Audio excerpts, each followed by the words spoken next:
呆萌可爱的地球可以搁家打造吗？天哥告诉你，可以。2个半月前，毛商想要花最少的钱环球旅行，掏了掏口袋，行李箱里比脸都干净。那么反向操作怎么样？如果在家里打造一个地球，模拟地球上的各种生态环境，然后把它和乐高积木一样放在一起，不就是一个小小的星球了吗？打造生态系统并不难，想要搭配并且养好适合各种生态系统的生物，那就难多了。这次毛商准备了12个饲养箱，来模拟地球上12种生态环境。首先从最简单的第一种生态环境开始，那就是沙漠生态系统。准备好需要的所有造景素材：沙子、腐殖土、陶粒、几盆仙人掌和几块松皮石。只需要把素材按照顺序铺在饲养箱里，让仙人掌的刺扎2根到手上。遇到事情不要慌，先拍张照片发个朋友圈。这照片充分说明我们已经去过沙漠了。这么一看，沙漠生态系统还真是很容易打造的。那么里面放点什么生物呢？毛商从裤子里掏出了一根大辣条，据说被他咬一口比被他咬一口还疼。那毛商还就不信了，那怎么也得摸就算了，这个辣条我们先放起来。这有3只甲虫，小黑1号、2号和3号，它们是沙漠铁甲虫，它们可不是 BBQ 的，而是在装死。把它们扔到沙漠生态系统里，倒数3个数，马上就醒过来了。沙漠完成了。接下来打造什么呢？是草原生态，同样准备3个碗，1个盘子，这也不需要几个菜，还是同样的顺序：葡萄粒和腐殖土，把植物和苔藓整个铺在上面。请听题，那么这里面放点什么昆虫呢？答案 A， 一只跳蛛；答案 B， 一只兰花螳螂；答案 C， 我的丈母娘。跳蛛是动物，不是昆虫，而我的丈母娘是我的前女友，所以这里面只适合放 B。兰花螳螂，这兰花螳螂非常的漂亮，不仔细看和一朵兰花一样，腿的形状像花瓣，爪子上有很多锋利的刺。有了螳螂，那就得有它的下一级生物链小强。看着它吃小强，毛商的食欲都变得好了起来。接下来该是干旱的灌木丛了，仍然还是4菜1汤。既然是干旱，那就多整点石头。这风化的石头个头有点大，怎么整呢？那得上大锤还是小锤呢？大锤80，小锤40。80。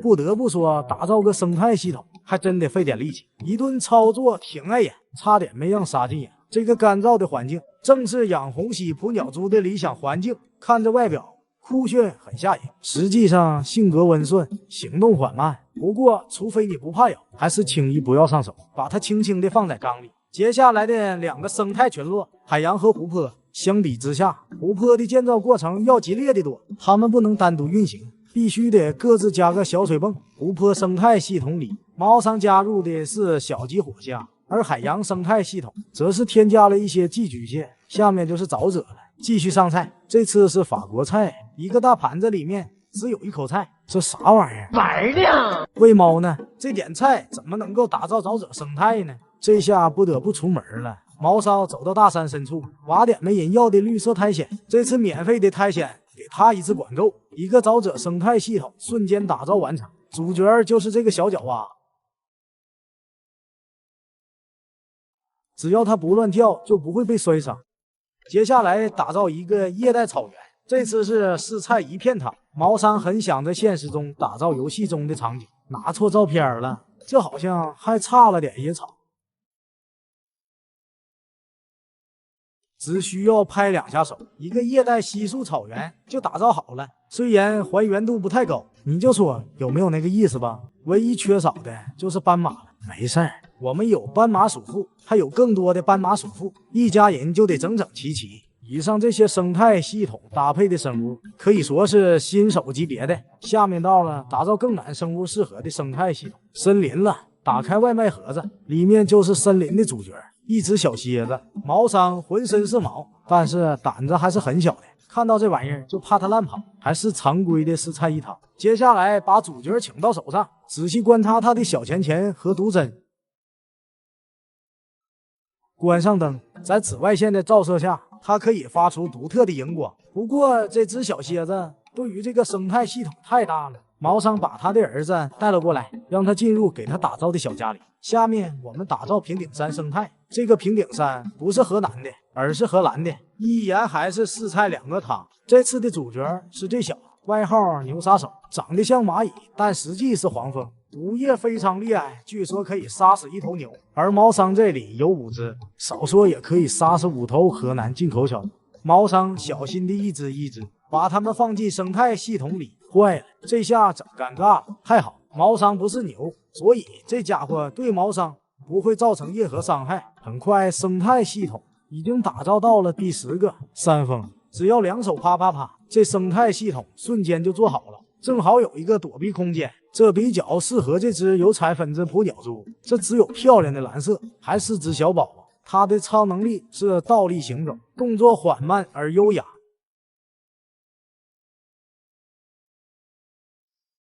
下面到了最危险的生态系统——丛林了。他们是给辣条提供的完美环境，整个生态系统必须快速打造，不然辣条可能就会逃跑了。想要拿辣条，必须得戴上超厚的手套，可能还需要一身防护服。具体怎么抓的，那得从一只小强说起。把夹住小强的镊子靠近辣条，他就被诱捕了上来。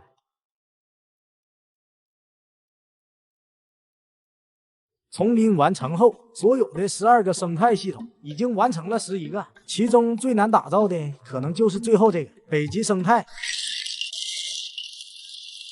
好吧，北极生态完成了。好了，本期地球生态系统的故事就分享到这，我是天哥，我们下期再见。呆萌可爱的海滩可以搁家打造吗？天哥告诉你，可以。1个月前，国外的毛桑打造了一个海滩生态缸，起初看的天哥是一愣一愣的，明明就是一个连正经系统都没有的3无海缸，居然可以在这里一本正经的胡说八道。本来天哥只想看2秒就关了的，看看封面再看看内容。天哥好像发现了流量密码，本来正经海缸不是柏林系统就是 Z 系统，正经的海缸大家都看多了，不过就是打造好系统，看谁摆出来的人民币造型好看。花里胡哨的设备不管有用没用全给他整上，珊瑚不管是硬骨原体还是 NPS 全给他堆满。咱们今天一定要看看这个不正经的海缸是怎么教天哥开缸的。一是名字，人家这就是美特斯邦威，不走寻常路，都4202年了，谁还叫海缸为海缸啊？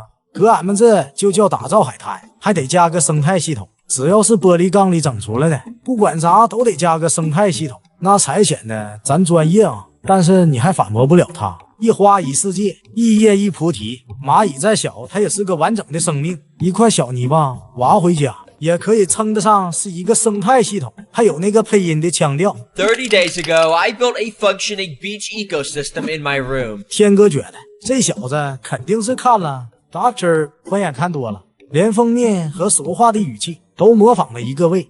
评论区有的人说这小子不专业，我觉得未必，专业不专业不说，钱他是真舍不得花。打造一个生态系统，你告诉我里面的海草居然用的是塑料的，这也太扯了。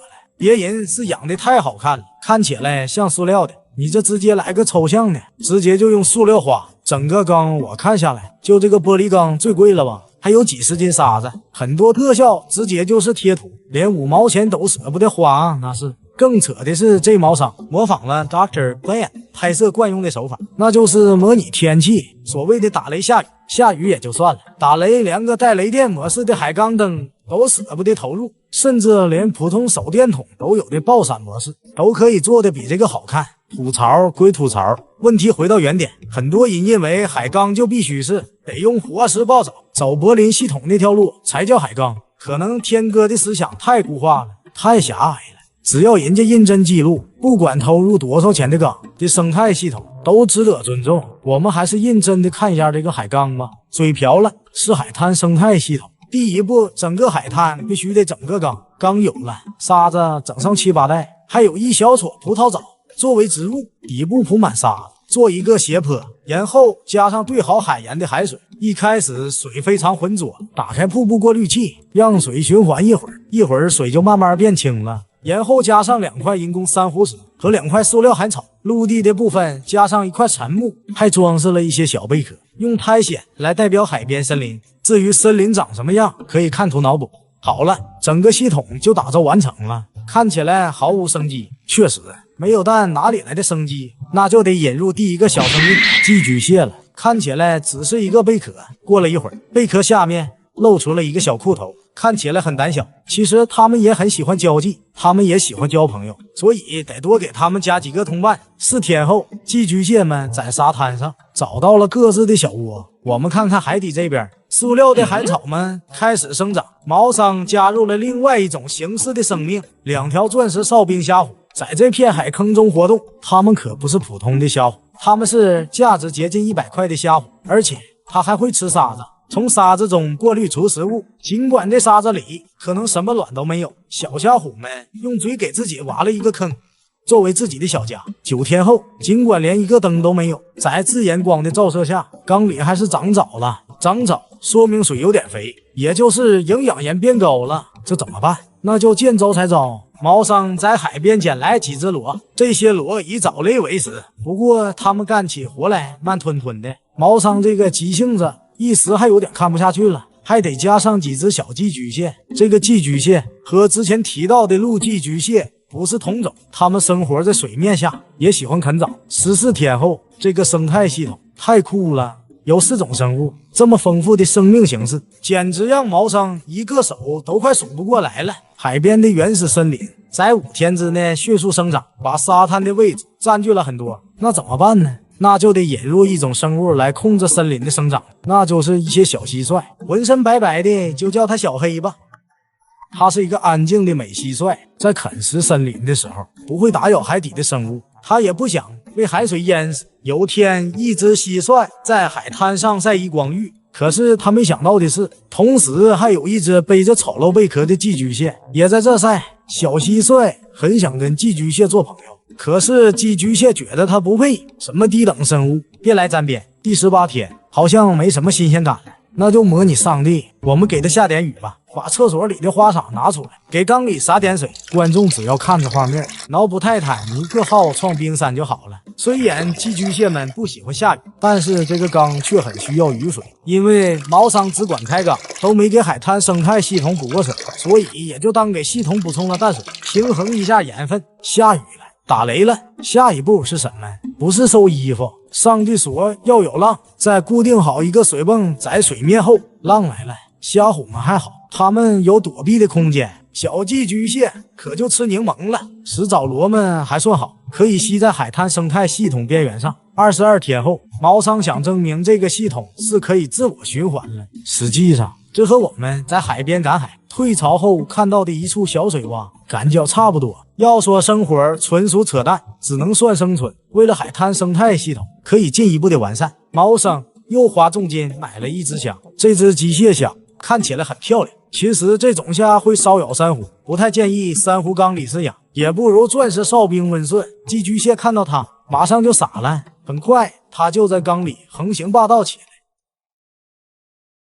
29天后，海滩生态系统还差点什么呢？最后还是得去掉一些塑料海草，加上1块珊瑚，差不多是最便宜的草皮珊瑚，也是最好养的珊瑚之一。看看它以后会长成的样子，这特效怎么样？3、4天后，到了总结的时候了，所有的生物，虾虎、虾螺和寄居蟹都和谐相处，它们打造了一个可以自我循环、可持续的生态系统。好了，本期海滩生态系统的故事就分享到这，我是天哥，我们下期再见。